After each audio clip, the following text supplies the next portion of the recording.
The use of Native American imagery in state and municipal symbols has come under fire over the past few years, with many questioning their appropriateness.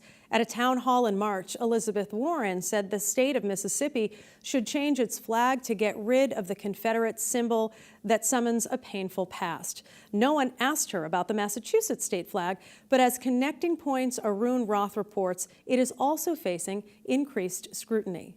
The state flag is everywhere, but have you ever really looked at it? I'm sure I've seen it every day and walked right by it, but for whatever reason, it's never registered. I gotta be honest, I kind of like it.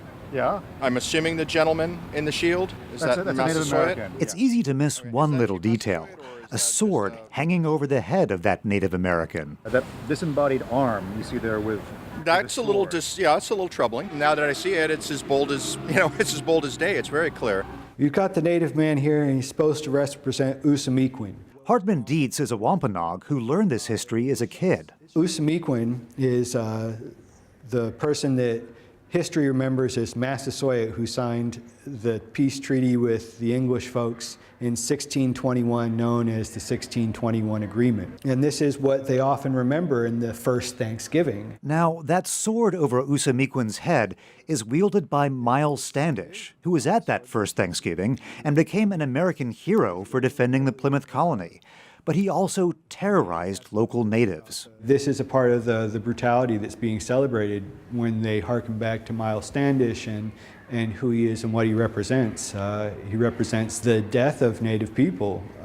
He represents the threat of sword, the threat of arms. This is a flag that marks the oppression and subjugation of our people under the threat of violence. Now a handful of state lawmakers like Lindsay Sabadosa are pushing legislation to start a conversation about changing these symbols. We need to put together a commission really composed of Native voices so that we can find a symbol that represents the values of Massachusetts, that's true to our history, but is also respectful at the same time.